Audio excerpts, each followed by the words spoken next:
रहमानिर्रहीम अस्सलाम वालेकुम dear student. आज का जो हमारा टॉपिक है उसमें हमने जो लास्ट लेक्चर में आर्टिकल स्टार्ट किया था, process involve in ecosystem and interaction between biotic and abiotic component, उसका जो अगला पार्ट है यानी रिमेनिंग पार्ट है वो इस लेक्चर में हमने डिस्कस करना है। इस लेक्चर के हमारे पास जो है उसमें आमतौर पे दो शॉर्ट क्वेश्चन आपके लिए इस लेक्चर में हमने डिस्कस करेंगे कि फूड चेन क्या है, फूड वेब क्या है। क्योंकि फूड चेन और फूड वेब एक ऐसे प्रोसेस है, ऐसे फिनोमिनन है जिनमें काफ़ी सारे ऑर्गेनिज्म आपस में क्या होते हैं, इंटर कनेक्टेड होते हैं। तो वो जो बात हमने कही थी इंटर कनेक्शंस की हमने बात या इंट्रैक्शन की बात करनी है तो वो इसमें डिस्कस होगा। सबसे पहले फूड चेन। चेन किसको कहा जाता है? कोई भी एक सीधी जो लड़ी है वो आमतौर पे जिसमें छोटे छोटे पार्टिकल या छोटे छोटे आर्टिकल आपस में जुड़े हों तो वो क्या कहलाती है, चेन कहलाती है। तो इसमें भी आप कह सकते हैं कि अगर फूड चेन की बात करें तो इसमें डिफरेंट किस्म के जो ऑर्गेनिज्म हैं वो आपस में इंटर कनेक्टेड होते हैं। उन इंटर कनेक्शन का फ़ायदा क्या होता है कि एक ऑर्गेनिज्म के पास जो एनर्जी है वो दूसरे ऑर्गेनिज्म को ट्रांसफ़र कर रहा होता है। एनर्जी कह लें या फूड कह लें, वो दूसरे ऑर्गेनिज्म को, दूसरा तीसरे को, तीसरा चौथे को, ऐसे एक चेन बन जाती है, एक लड़ी बन जाती है। उस लड़ी को हम क्या कहते हैं, फूड चेन। तो अगर हम बायोलॉजिकल पॉइंट ऑफ व्यू से फूड चेन को डिफ़ाइन करें, स्टार्ट हम यहाँ से करेंगे।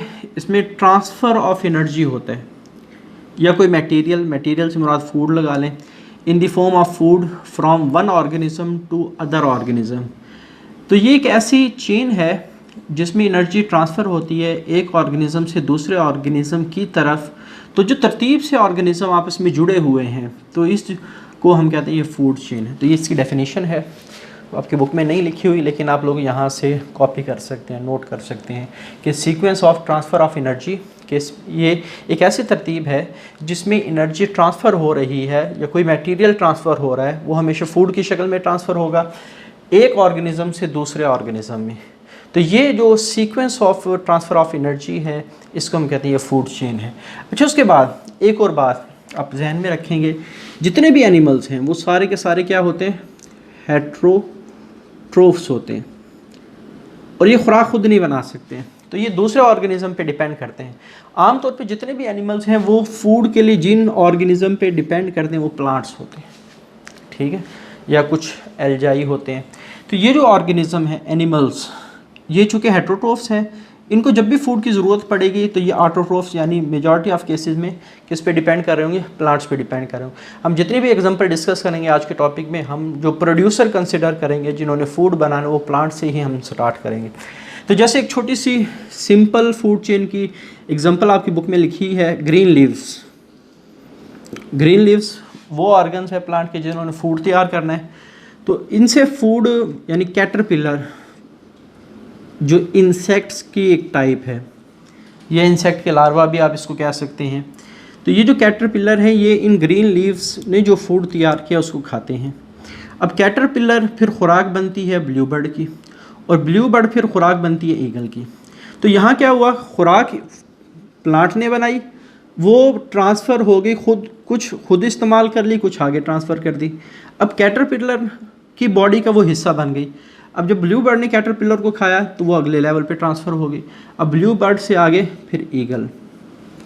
तो ये एक सिंपल फूड चेन है, ठीक है, फूड वेब।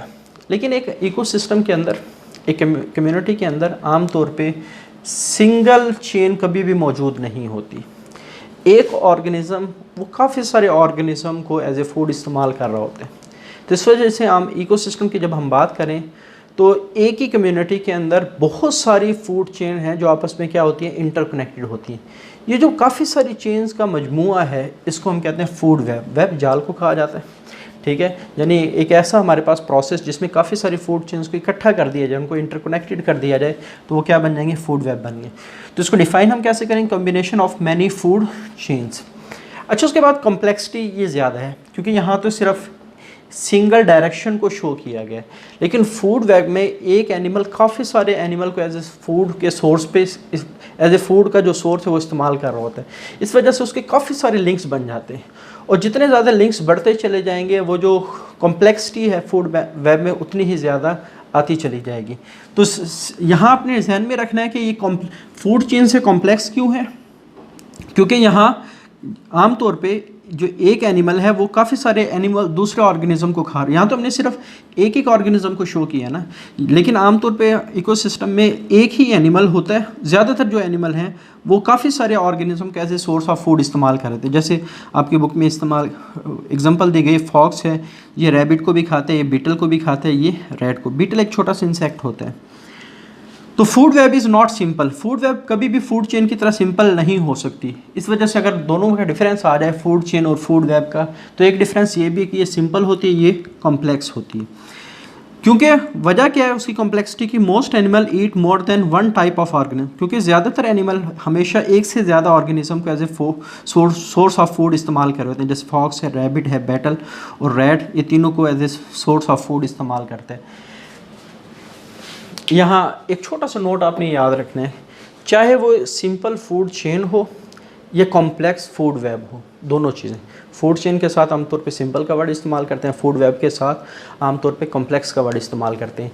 तो दोनों केसेस में हमेशा जो प्रोड्यूसर है, जो स्टार्टिंग पॉइंट है जहाँ से वो फूड वेब और फूड चेन स्टार्ट होगी, वो आमतौर पे प्रोड्यूसर्स ही होते हैं। यानी फर्स्ट लेवल पर हमेशा प्रोड्यूसर ही मौजूद होते हैं। फर्स्ट लेवल पर पहला लेवल हमेशा प्रोड्यूसर का होगा, चाहे वो सिंपल फूड चेन हो, चाहे वो कॉम्प्लेक्स फूड वेब हो। उसके बाद फिर आगे मुख्तलिफ हो सकते हैं, किसी में 3 लेवल हो सकते हैं, किसी में 4 लेवल हो सकते हैं, किसी में 5 लेवल हो सकते हैं। आपकी बुक में एक छोटी सी फूड वेब ड्रा की गई है, तो इसकी आप लोगों ने प्रैक्टिस करनी है। इसमें काफ़ी सारी फूड चेन आपस में जुड़ी हुई हैं। जैसे फॉर एग्जांपल सबसे पहला जो लेवल है इसको T1 लेवल कहा जाता है। इस पर क्या होती है? ग्रॉस मौजूद होती है। ग्रॉस यानी ये प्रोड्यूसर है। इसमें देखिए हम कितनी फूड चेन्स हैं। एक फूड चेन तो ये है कि ग्रॉस फूड बनता है रैट का और रैट फूड बनता है डॉग का। एक फूड चेन ये होगी। दूसरी फूड चेन क्या है? ग्रॉस ये फूड बनता है रैट का और रैट फूड बनता है ओल का। ये 2 फूड चेन। तीसरी क्या है? ग्रॉस फूड बनता है रैट का और रैट फॉक्स का फूड बन के। यानी अगर इस डायरेक्शन से देखें तो ये 3 हमारे पास फूड चेन है। उसके बाद यहाँ अगर देखें, ग्रॉस रैट का फूड बनता है, सॉरी इसको आप रैबिट,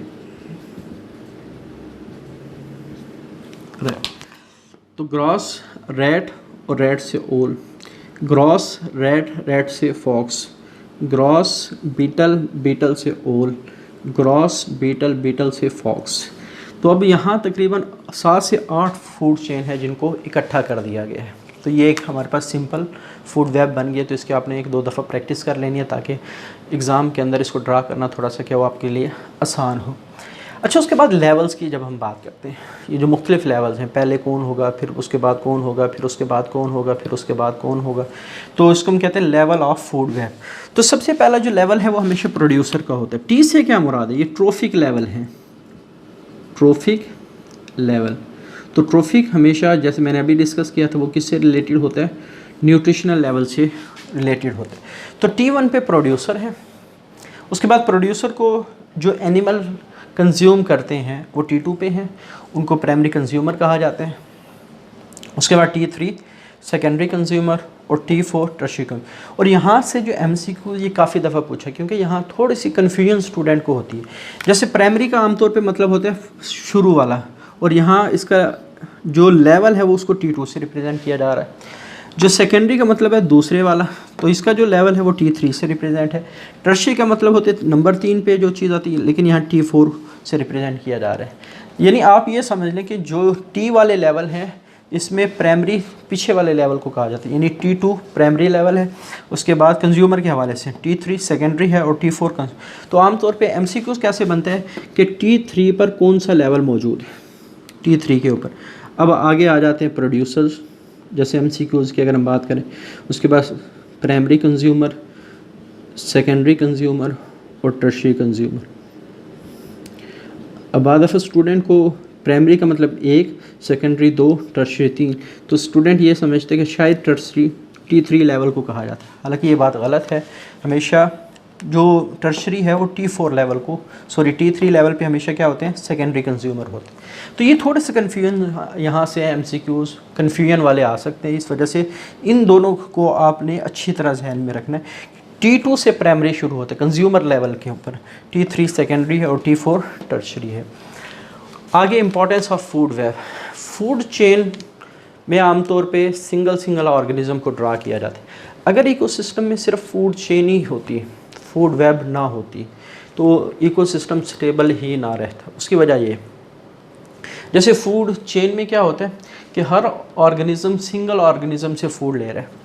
अगर खुदा ना खास्ता कैटरपिलर की डेथ हो जाती, कोई इन्वायरमेंटल फैक्टर आया, उसने दुनिया से कैटरपिलर को ख़त्म कर दिया, तो ब्लू बर्ड और ईगल ऑटोमेटिकली दुनिया से क्या हो जाते, ख़त्म हो जाते। यानी जो इससे अगले लेवल हैं वो सारे क्या हो जाते हैं, ऑटोमेटिकली वो दुनिया से ख़त्म हो जाती। इसका मतलब है फूड चेन, अकेली जो फूड चेन है वो कभी भी इकोसिस्टम को स्टेबल नहीं रख सकती, उसके ख़त्म होने के चांसेस ज़्यादा हैं। लेकिन जब हम फूड वेब की बात करते हैं, इसमें क्या होता है कि आम तौर पे काफ़ी सारी जो फूड चेन वो इंटरकनेक्टेड होती हैं। अगर एक तरफ से फूड की कमी आ रही है, जैसे यहाँ कैटरपिलर की तरफ से अगर फूड की कमी आ रही है, तो फूड वेब के अंदर कोई और सोर्स लाजमी मौजूद होता है जो उस फूड की कमी को पूरा कर देता है। इस वजह से जो अगले लेवल्स हैं वो इतने ज़्यादा इफेक्टेड नहीं होते, बल्कि उसी तरह उनको खुराक मिल रही हो। अब सवाल यह है, जब एक किस्म की ऑर्गेनिज्म की डेफिशिएंसी आई तो फिर उसी तरह फूड कैसे मिल रही है, इसकी थोड़ी सी एग्जांपल हम देखते हैं। सबसे पहले variety of pathways in food web maintain the stability of ecosystem. तो इकोसिस्टम को स्टेबल रखने के लिए फूड वेब में मुख्तलिफ रास्ते हैं जो उस इकोसिस्टम को स्टेबल रख रहे होते हैं। जैसे ओल, जो उल्लू है, वो रैबिट और रैट, ये दोनों से वो खुराक हासिल करते हैं। ठीक हो गया। फूड चेन में क्या होता है, अगर इनमें से एक की भी डेथ होती तो अगला लेवल क्या हो जाता, ख़त्म हो जाता। लेकिन फूड वेब में क्या हो रहा है कि सपोज़ एक डिजीज़ रैबिट को कम कर देती है। अब ये दोनों चीज़ें, रैट और रैबिट, ये हर्बीवोर्स हैं, यानी प्रोड्यूसर या घास खा के अपनी खुराक को हासिल करते हैं। इसका मतलब ये होगा जब रैबिट की तादाद कम होगी तो जो फीवर प्लांट कंज्यूम, प्लांट्स को खाने वालों की तादाद भी कम हो जाएगी। यानी इन शॉर्ट, पहले दो ऑर्गेनिज्म प्लांट को कंज्यूम कर रहे थे, रैबिट की तादाद कम हो गई किसी भी डिजीज़ की वजह, व्हाट्सोएवर जो भी डिजीज़ है उसकी वजह से प्लांट की जो कंजप्शन है, प्लांट का जो इस्तेमाल है, प्लांट जो एज ए फूड इस्तेमाल हो रहा है वो क्या हो गया, कम हो गया। अब जब प्लांट्स कम कंज्यूम हो रहे हैं तो प्लांट की पॉपुलेशन ज़्यादा होना शुरू हो जाएगी। ठीक हो गया। अब जब ये ज़्यादा होगी तो ज़्यादा रैट के लिए, पहले दो ऑर्गेनिज्म प्लांट को कंज्यूम कर रहे थे, अब एक की कमी आ गई, प्लांट ज़्यादा हो गए, ऑटोमेटिकली जो रैट्स हैं उनकी तादाद ज़्यादा होना शुरू हो जाएगी। उसके बाद जब रैट्स की तादाद ज़्यादा होगी तो रैबिट की कमी की वजह से जो खुराक में कमी आई थी ओल की, अब वो पूरी हो जाएगी। यानी आप ये समझ लें कि प्लांट की अमाउंट ज़्यादा हुई और प्लांट की अमाउंट ज़्यादा होने की वजह से रैट्स को ज़्यादा फूड मिली, रैट्स की तादाद ज़्यादा हो गई, तो ऑटोमेटिकली जो कमी रैबिट की कमी, जो फूड रैबिट के कम होने की वजह से हुई थी, तो जो रैट्स की पॉपुलेशन ज़्यादा होने की वजह से वो कमी क्या हो गई, पूरी हो गई। ऑटोमेटिकली ये जो ज़्यादा रैट्स हैं वो उसी तरह ओल की ज़्यादा फूड का बाइस बनेंगे। यानी जो कमी यहाँ हुई थी, रैट की ज़्यादा पॉपुलेशन ने उस कमी को क्या कर दी, पूरा। इसी तरह वो फैक्टर जिसने, वो डिज़ीज़ जिसने रैबिट को ख़त्म किया था, आहिस्ता आहिस्ता वो इन्वायरमेंट से ख़त्म होना शुरू हो गई, तो ग्रेजुअली आहिस्ता आहिस्ता रैबिट की तादाद बढ़ना शुरू हो गई। और जब रैबिट की तादाद बढ़ना शुरू हो गई फिर ये दोबारा इकोसिस्टम अपने फर्स्ट लेवल पे आ गया। तो इसका मतलब ये हुआ कि फूड वेब की वजह से अगर एक ऑर्गेनिज़म की कमी भी हो जाती है तो फूड वेब के अंदर इतनी सलाहियत है कि वो उस कमी को पूरा कर सकती है, और जो हायर लेवल के ऑर्गेनिज़म हैं उनको कभी भी फूड की डेफिशिएंसी नहीं होती। ठीक हो गया। तो ये हमारे पास है फूड वेब की इम्पोर्टेंस, कि फूड वेब किस तरह इकोसिस्टम को स्टेबल करती है। एक दफ़ा दोबारा सुन लें कि जो ओल है उसकी खुराक है रैबिट और रैट, रैबिट को डिजीज़ ने कम कर दिया, इसकी कमी की वजह से प्लांट कम कंज्यूम हो, कम इस्तेमाल हुई और प्लांट की अमाउंट बढ़ना शुरू हुई। ज़्यादा फूड मिलेगा रैट्स को, तो रैट्स की तादाद ज़्यादा होना शुरू, जब रैट्स की तादाद ज़्यादा होगी ऑटोमेटिकली रैबिट की डेफिशिएंसी की वजह से जो खुराक बनी थी वो इसको पूरा कर देगी। ठीक है, आहिस्ता आहिस्ता जो इकोसिस्टम के अंदर डिजीज़ आई थी, क्योंकि डिजीज़ जो आती है वो आहिस्ता आहिस्ता ख़त्म भी हो जाती है, तो ये जो रैबिट की जो तादाद है वो बढ़ना शुरू होगी, फिर दोबारा इकोसिस्टम अपने इनिशियल लेवल पर आ जाएगा। तो फूड वेब हमेशा स्टेबिलिटी ऑफ इकोसिस्टम को काज करे। इसके बाद जो अगला टॉपिक हमारे पास है सक्सेशन, बहुत इंपॉर्टेंट टॉपिक है, उसको इंशाल्लाह अगले लेक्चर में डिस्कस करेंगे। आज के लिए इतने ही, अल्लाह हाफिज़।